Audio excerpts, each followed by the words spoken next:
uma tarefa árdua, né? Para defender o nosso lugar. Bom, boa noite a todos. Doutora Ellen Ulloa Pimentel, presidente. A Coraci, presidente emérita. E Dona Benedita. Meus cordiais e sinceros agradecimentos a todos vocês. Bom, não é fácil falar de uma trajetória, né? Porque muitas vezes quando a gente constrói o nosso lugar, às vezes a gente não para pensar que de repente nós possamos ser agraciados com uma homenagem tamanha como essa, de ser convidado para fazer parte da Academia de Letras. Então isso para mim é motivo de muito orgulho. Eu cumprimento a todos também, as autoridades, os familiares, os amigos e os alunos presentes. Então, muito boa noite a todos vocês. Peço permissão para quebrar o protocolo e iniciar esse pronunciamento da maneira como normalmente ele se encerra. Eu quero agradecer. Agradeço primeiro a Deus pela oportunidade de vivenciar esse momento com todos vocês. Como alguém que crê na sabedoria divina, a Ele minha vocação, honra e glória. Acredito que, por ser parte de uma família, como a Maria Célia já apresentou a vocês, jamais perdi o meu lugar e a minha simplicidade. E também não me deixei perder da minha crença. Acredito que tudo que eu tenho, a minha família, o meu trabalho, os amigos, eu agradeço a Deus por isso. Agradecer não é tarefa fácil, mas é demonstração de humildade e reconhecimento. Por isso, aos acadêmicos que, do alto de seus méritos notórios, ousaram indicar e aprovar o meu nome, em manifestação de estima, acreditaram na minha experiência intelectual e de vida, fazendo-me o convite a fazer parte dessa academia. Sou grato a todos vocês, em especial a Maria Célia, que fez a indicação. Mas agradeço a vocês porque olharam e entenderam que eu pudesse fazer parte, juntamente com vocês, pessoas tão honradas. Confesso que minha trajetória acadêmica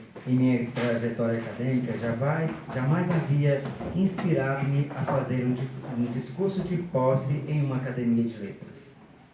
Reza que a tradição impõe um ritual de cumprimento à memória do patrono da cadeira e de procurar na sua titularidade de maneira a demonstrar que a imortalidade formal significa, em termos concretos, a perpetuação da lembrança daqueles que, mesmo não estando mais fisicamente em nosso meio, permanecem vivos pela contribuição que prestaram à cultura da sociedade.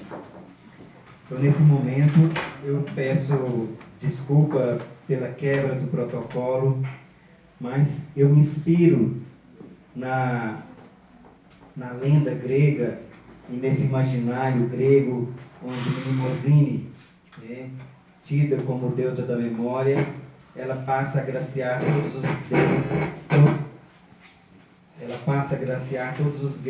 gregos a guardar de cor. Eu acredito que essa concepção do imaginário, ela transpôs limites de continentes e chegou até a nós. Por isso eu acredito que nesse atributo da memória, Mnemosyne, mesmo que seja dentro de uma concepção grega, ela ainda continua viva nas nossas memórias, nos fazendo recordar e nos fazendo acreditar que a partir de uma noite de amor com Zeus, ela trouxe Clio como a musa da história. É aí que eu entendo que a nossa tarefa, muitas vezes, ela não é fácil. É fácil falar, mas é difícil escrever. Com essa reflexão, agradeço a todos. Guiado pelo fio da memória, percebo que minha trajetória de vida ligada aos saberes cotidianos de uma educação de pais simples proporcionou-me acreditar que a simplicidade da roça na infância e mais tarde na carvoaria, onde saí com quase 16 anos para recomeçar a quinta série, A quinta série não seria obstáculos para alçar voos nunca antes esperados.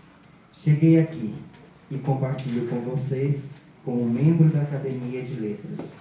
Sou Vandeir José da Silva, nasci no município de Bom Despacho, localizado na mesorregião central mineira, região do Alto São Francisco, onde vivi até os meus 8 anos. Agradeço aos meus pais, em memória, José Pedro da Silva Tiradentes e Ana Maria de Tiradentes, que com a quarta série primária souberam educar os filhos nas letras e o convívio social. Agradeço por ter me tornado um homem de exemplo e coragem e não me intimidar diante dos obstáculos. Seus pedidos não ficaram somente nas simples palavras narradas. Ficou de vocês a imagem e os ensinamentos de amor. Saudades. Aos meus filhos Murilo Henrique, Igor Felipe e César Augusto, relicário que Deus me concedeu, agradeço o encorajamento e a alegria com que sempre me trataram. Vocês são meu orgulho da minha vida e da minha existência. Amo vocês. Agradeço a chegada da Gabriela e da minha netinha Morgana. Vocês têm trago muita alegria, vida para a nossa família.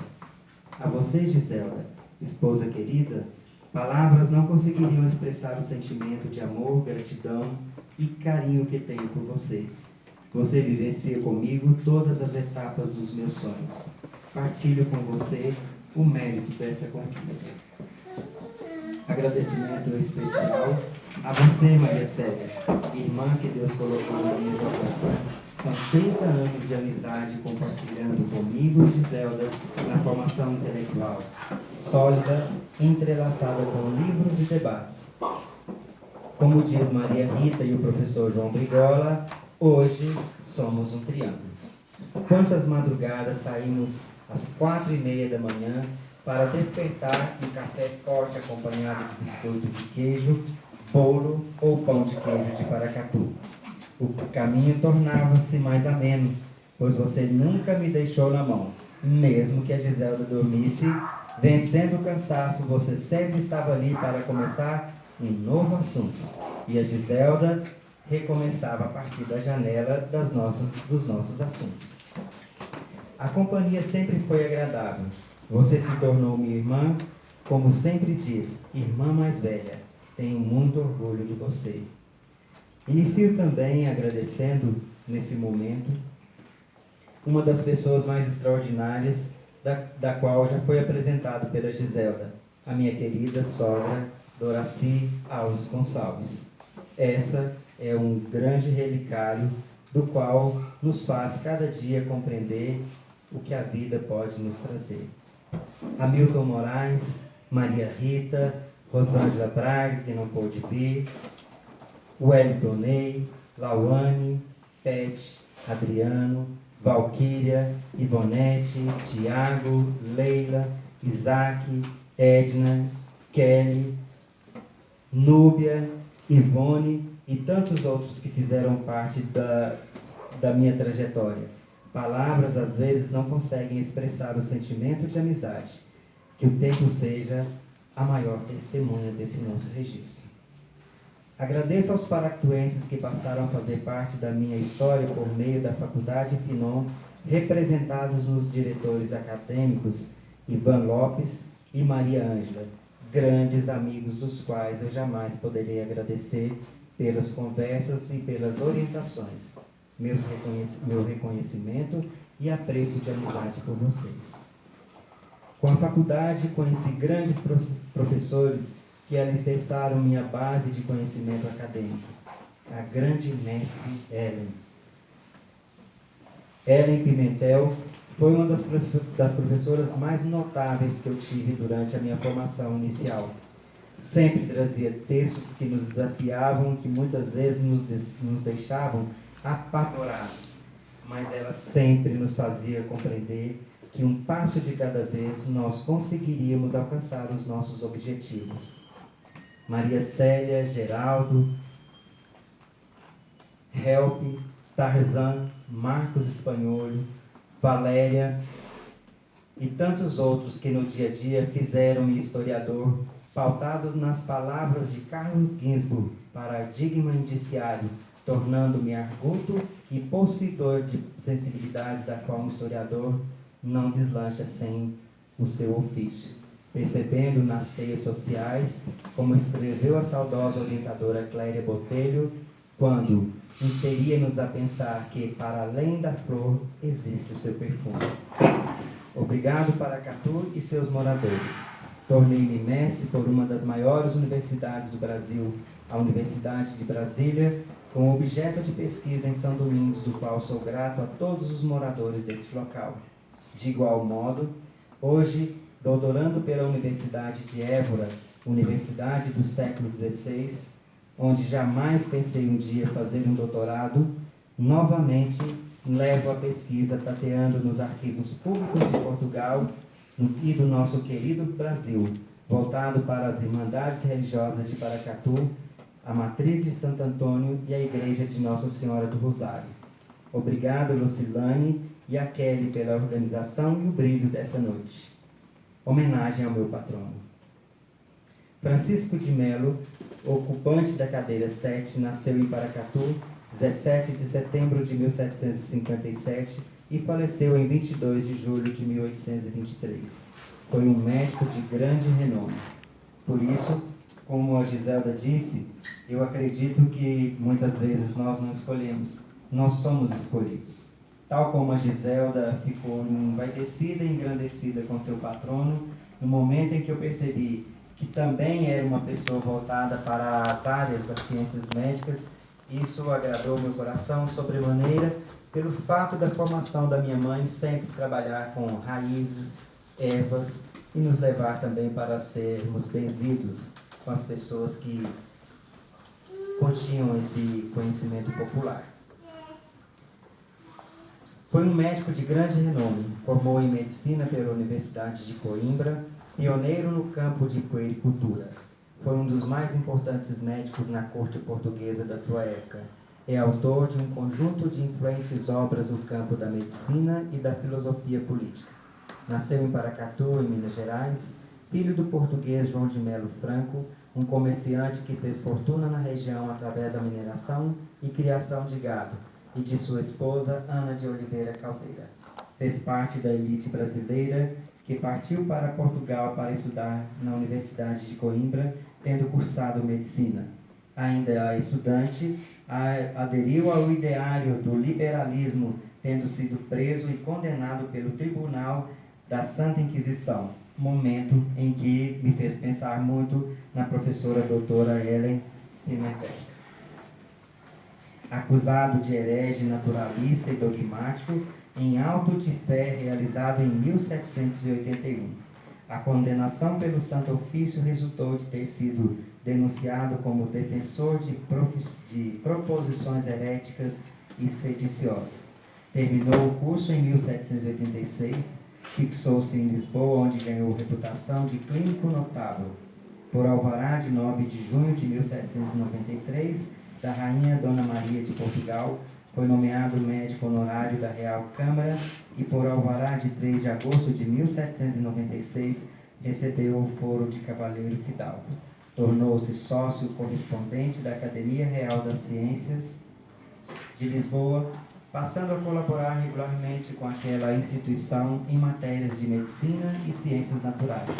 A pedido de uma representação do Conselho de Estado, assinou em 1792, com vários outros médicos, o atestado de incapacidade da Rainha Dona Maria I para explicar negócios do governo, abrindo caminho para a regência do futuro Dom João VI de Portugal.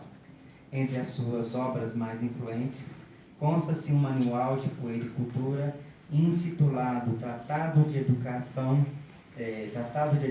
Física dos Meninos para uso da nação portuguesa, considerado como primeira obra dedicada exclusivamente à puericultura, contendo noções úteis aos profissionais para os pais.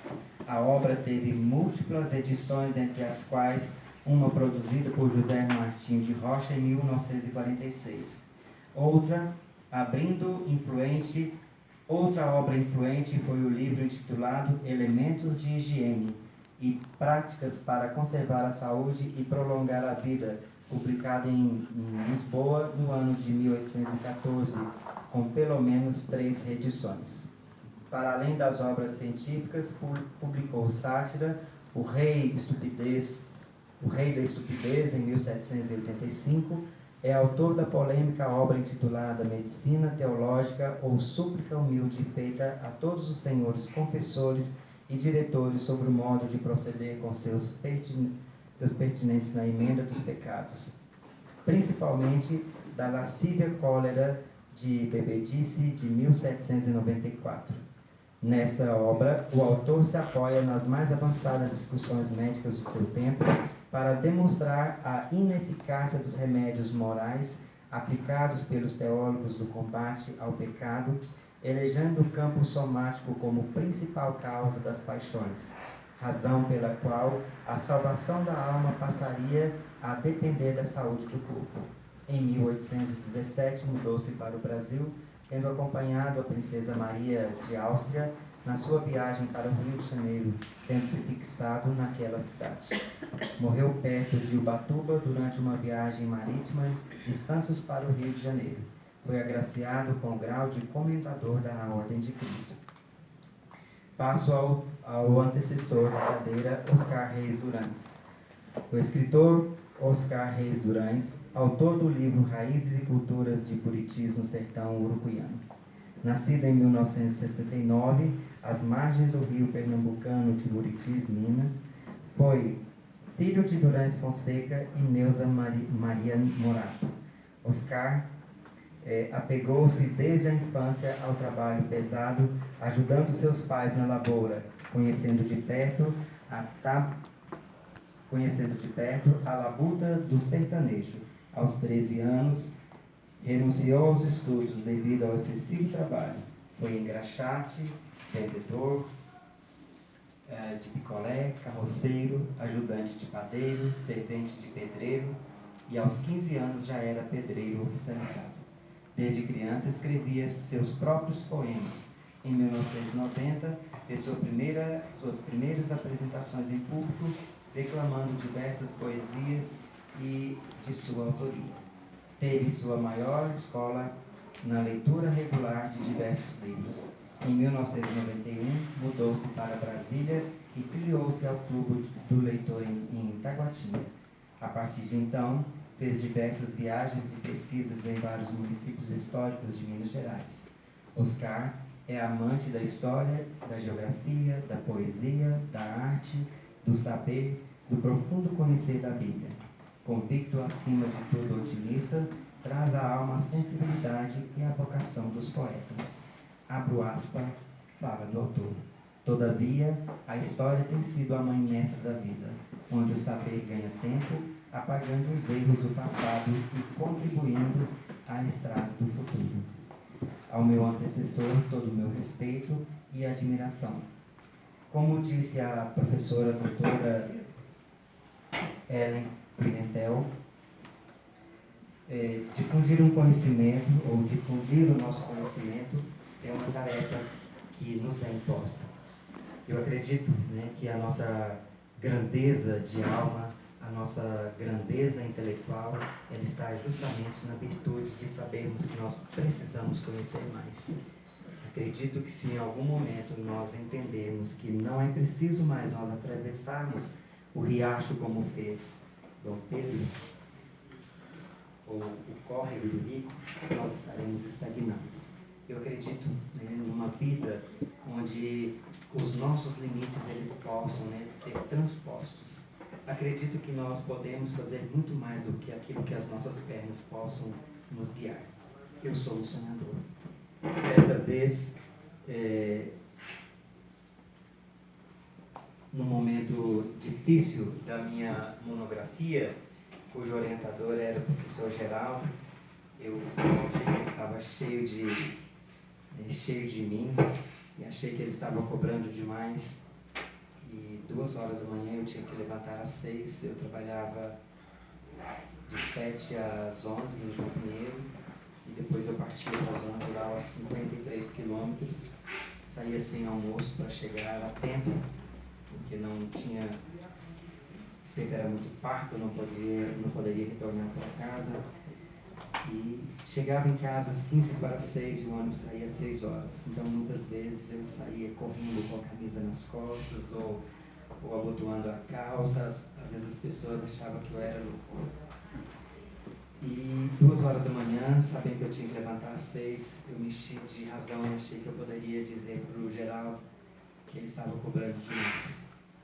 Esperei até que ele atendesse a última aluna, como o meu nome era o último, com certeza, a letra B. Aí eu fui e fiz uma pergunta para o Geraldo, que ele estava cobrando tanto se ele não cobrava da mesma quantidade das minhas colegas. E ele disse, aos que vão e aos que ficam. Eu agradeço ao Geraldo, porque eu estou com vocês. Mas agradeço assim profundamente. Eu tenho aqui 2 professores que para mim foram a base do alicerce da minha vida intelectual. Eu gostaria de fazer esse reconhecimento a vocês. Que é a Maria Célia, por favor, eu gostaria que você fique de pé. E a professora Ellen, que me velha.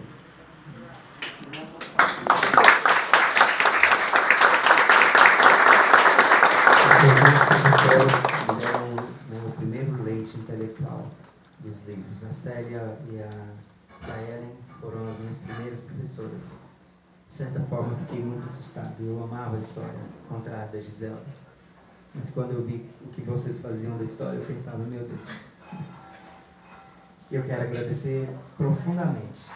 Eu gostaria imensamente que a minha mãe e meu pai estivessem aqui, para ver que do menininho de Cajueira, hoje eu estou junto com vocês. Vocês não têm ideia da gratidão e do reconhecimento que eu tenho por vocês. Em todos os lugares da minha vida eu agradeço pela vida de vocês e pelo que vocês se tornaram na minha vida. Em todos os lugares. A minha orientadora, os meus orientadores, ou os meus desorientadores de Portugal, já sabem muito do nome de vocês. Muito obrigado a você, Ellen. Muito obrigado a você, Maria Célia. E muito obrigado a vocês por estarem aqui compartilhando desse dia que é muito especial para mim e para a Gisela. Que Deus abençoe a todos vocês.